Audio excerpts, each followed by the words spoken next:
Hello friends, आप सबों का अमृत फिजिक्स क्लासेस में स्वागत है। आज हम लोग डिस्कस करेंगे factors affecting capacitance of a condenser के बारे में। कौन कौन सा फैक्टर किसी भी कैपेसिटेंस ऑफ द कंडेंसर पर कौन कौन सा फैक्टर डिपेंड करता है, इसके बारे में स्टडी करेंगे हम लोग। ठीक है, तो फर्स्ट पॉइंट होता है एरिया ऑफ द प्लेट्स। जो किसी भी कंडेंसर का जो कैपेसिटेंस है वो एरिया ऑफ द प्लेट्स पे डिपेंड करता है। अगर हम लोग एरिया ऑफ द प्लेट्स को इंक्रीज कर देंगे तो कैपेसिटेंस भी क्या हो जाएगा, इंक्रीज हो जाएगा। इसका मतलब ये है कि capacitance of the condenser is directly proportional to the area of the plates, मतलब डायरेक्टली प्रोपोर्शनल होता है। अगर हम एरिया बढ़ाएंगे तो कैपेसिटेंस जो होगा कंडेंसर का वो भी बढ़ जाएगा। दूसरा फैक्टर जिस पे कैपेसिटेंस डिपेंड करता है वो है dielectric medium. If dielectric is inserted between the plates of a condenser, its potential decreases।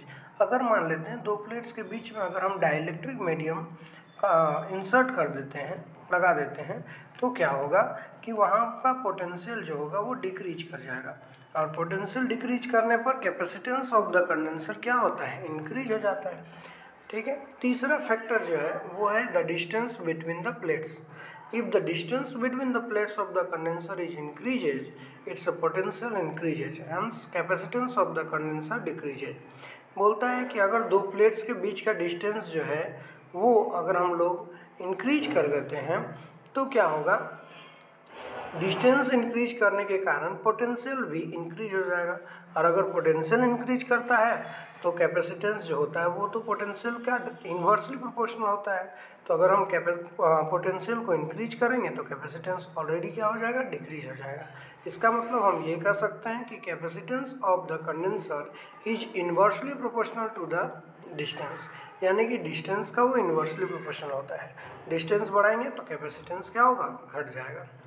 आगे बात करते हैं हम लोग कॉम्बिनेशंस ऑफ कैपेसिटेंस के बारे में। तो कॉम्बिनेशंस ऑफ कैपेसिटर में फर्स्ट जो कॉम्बिनेशन हम लोग को स्टडी करना है वो है सीरीज कॉम्बिनेशन। सीरीज कॉम्बिनेशन क्या होता है इसके बारे में हम लोग आज स्टडी करेंगे। तो देखिए, सीरीज कॉम्बिनेशन में अगर मान लेते हैं हमारे पास तीन कैपेसिटर C1, C2 और C3 है, तीनों को अगर हम लोग सीरीज में एक दूसरे से कनेक्ट किए हैं। सीरीज में कनेक्ट करने का मतलब होता है कि C1 का जो दूसरा पॉइंट है वो C2 के पहले पॉइंट के साथ, और C2 का जो दूसरा पॉइंट है वो C3 कैपेसिटर के पहले पॉइंट के साथ कनेक्टेड होता है, एज सो ऑन। मतलब इसी तरह से कैपेसिटेंस को एक दूसरे के साथ कनेक्टेड किया जाता है। तो इस तरह के कॉम्बिनेशन को हम बोलते हैं सीरीज कॉम्बिनेशन। ठीक है, let V be the potential difference across the combination. अगर मान लेते हैं हम लोग को V जो है वो पोटेंशियल डिफरेंस है उस कॉम्बिनेशन का, तब क्या होगा, सिंस द कंडेंसर और capacitor are connected in series, जैसा कि हम मान चुके हैं कि कैपेसिटर C1, C2 और C3 जो है वो कनेक्टेड है किसमें, सीरीज में। सीरीज में कनेक्टेड का मतलब क्या है, C1 का जो दूसरा एंड होगा C2 के पहले एंड के साथ होगा, जैसा कि फिगर में दिखाया है। तब जो टोटल चार्ज होगा ऑन ईच कंडेंसर वो सेम होगा। हर एक कैपेसिटर के लिए जो चार्जेज होगा वो सेम होगा, यानी कि plus Q and minus Q charge, मतलब क्यू चार्ज जो होगा वो तीनों कैपेसिटर में होगा।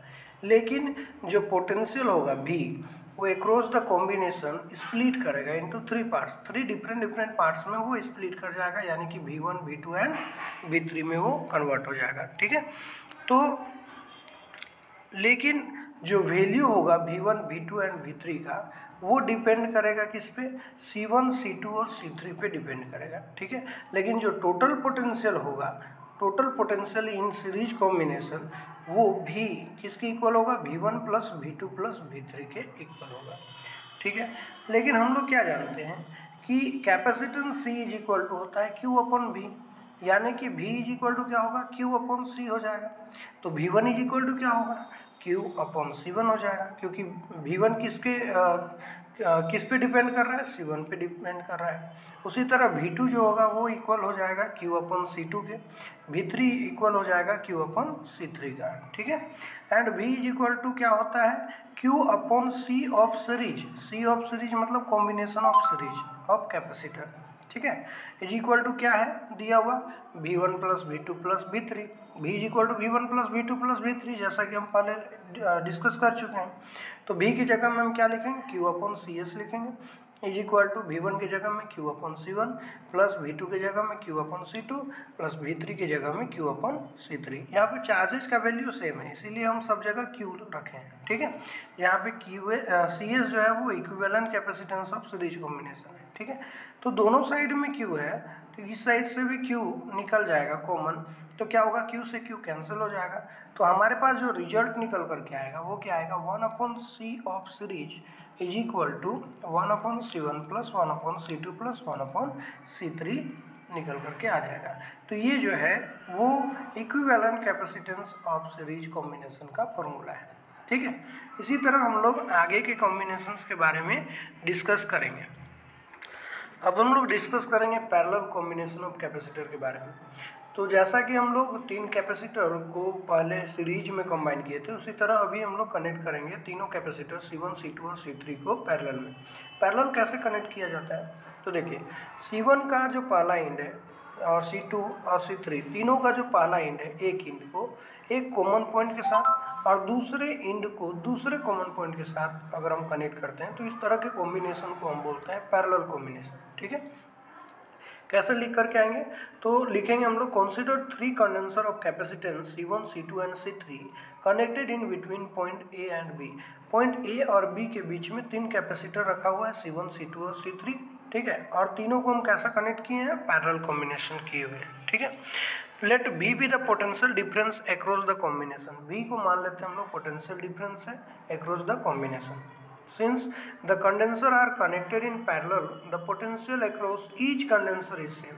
चूँकि तीनों कैपेसिटर को हम लोग पैरेलल कनेक्ट किए हैं और बैटरी का भी पोटेंशियल भी है, तो तीनों उसके पैरेलल होने के कारण क्या होगा, तीनों का जो पोटेंशियल होगा वो सेम होगा, ठीक है। तो इस केस में तीनों का पोटेंशियल तो सेम होगा, लेकिन चार्जेस जो डिस्ट्रीब्यूट हुआ है यहाँ पे, वो चार्जेस का जो वैल्यू है वो अलग अलग होगा। यानी कि फर्स्ट के लिए Q1 चार्ज, सेकंड के लिए Q2 चार्ज और थर्ड के लिए Q3 चार्ज यहाँ पर हम लोग यूज करेंगे, ठीक है। But the charge Q at point A split into 3 parts. 3 different parts में वो स्प्लिट कर जाएगा।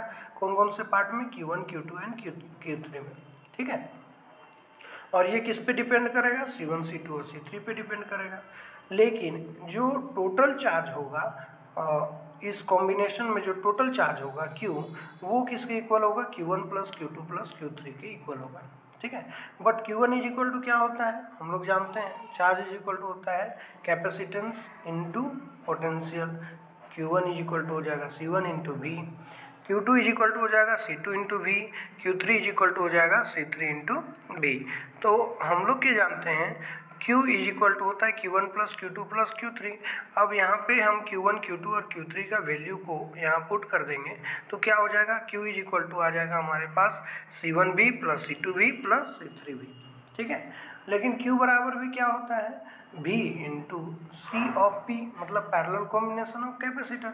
तो parallel equivalent capacitance of parallel combination CP into V is equal to हो जाएगा, V तीनों में है इसीलिए हम इसको कॉमन ले लिए, is equal to C1 plus C2 plus C3, ठीक है। यहाँ से V कैंसिल हो जाएगा, तब जो हमारा रिजल्ट निकल करके आएगा वो क्या आएगा, CP is equal to C1 plus C2 plus C3 आ जाएगा। जहाँ पर Q बराबर क्या है, V इंटू CP है, यानी कि equivalent capacitance of parallel combination. अब हम लोग बात करेंगे यूजेज ऑफ कंडेंसर के बारे में। तो क्या क्या यूज होता है कंडेंसर का वो देखते हैं। फर्स्ट यूज है, the most common use of the capacitor is in energy store. किसी भी जगह पर अगर हमको एनर्जी स्टोर करने के लिए आवश्यकता होती है तो हम लोग कैपेसिटर का यूज करते हैं। जैसे कि फैन हो गया, मोटर हो गया, क्योंकि फैन लगातार चलता रहता है और उसके मोशन को अचानक से रोक देंगे तो फैन खराब हो सकता है, ठीक है। तो इसीलिए हम लोग क्या करते हैं कि वहाँ पर एक एनर्जी स्टोर करने के लिए कैपेसिटर का यूज करते हैं, ताकि लाइट कटने के बाद भी फैन धीरे धीरे होते हुए वो बंद होगा, ठीक है। तो उसके एनर्जी को वो क्या करता है, स्टोर करके रखता है। कैपेसिटर कुछ एनर्जी को क्या करता है, स्टोर करता है, ताकि मशीन डायरेक्टली बंद ना हो। इसीलिए हम उसका बेसिकली यूज करते हैं इन फैन, इन मोटर, ठीक है। दूसरा होता है पावर कंडीशनिंग के बारे में, पावर कंडीशनिंग के रूप में। ठीक है, पावर को कंडीशनिंग के लिए हम लोग इसका यूज करते हैं। Critical application of capacitor is the conditioning of power supply. Power supplies को देने के लिए हम लोग क्या करते हैं, कैपेसिटर का यूज करते हैं।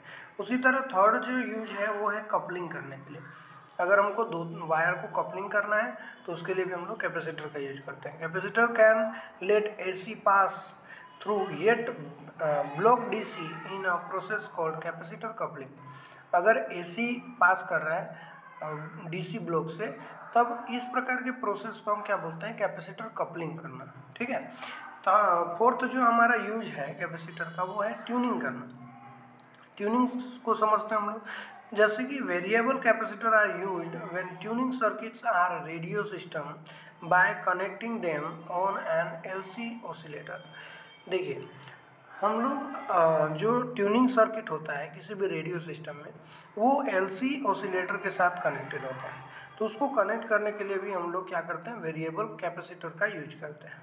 ठीक है, उसी तरह 5 जो पॉइंट है हमारा, 5 जो यूज है वो क्या है, यूज इन पल्स्ड पावर और वेपन्स। वेपन्स में भी हम लोग क्या करते हैं, कैपेसिटर का यूज करते हैं। ठीक है, use to supply massive pulse of current for many pulsed power application. There include electromagnetic forming, pulses laser, pulse forming networks, particle accelerator. इन सब चीज़ों में हम लोग कैपेसिटर का बेसिकली यूज करते हैं। ठीक है, सिक्स्थ पॉइंट होता है यूज इन सेंसर के रूप में। कहीं पे भी सेंसर के रूप में अगर हमको यूज करना है तो हम कैपेसिटर का यूज करते हैं। वो क्या करता है, बहुत सारे चीज़ों को मेजर करता है। ठीक है, including fuel level, mechanical strain, air humidity, इन सब चीज़ों को भी वो क्या करता है, सेंसर के तरह काम करता है और उसको मेजर करने का काम करता है कि फ्यूल लेवल कितना है, मैकेनिकल स्ट्रेन कितना है, एयर ह्यूमिडिटी कितना है यहाँ पर। तो वो सब चीज़ भी हम लोग कैपेसिटर की हेल्प से मेजर कर सकते हैं। तो ये सब इसका यूज्ड हो गया कैपेसिटर का। आज हम लोग डिस्कस किए यूज्ड ऑफ कैपेसिटर के बारे में, कॉम्बिनेशन ऑफ कैपेसिटर के बारे में, और कौन कौन सा फैक्टर जो है कैपेसिटेंस पे डिपेंड करता है, कौन कौन सा फैक्टर डिपेंड करता है, उसके बारे में हम लोग आज स्टडी किए। तो ये बहुत ही एग्जाम पॉइंट ऑफ व्यू से देखा जाए तो बहुत ज़्यादा इंपॉर्टेंट है, तो आप लोगों को ये पढ़ करके जाना है। Thank you for watching my video. Thank you so much. Best of luck for your examination.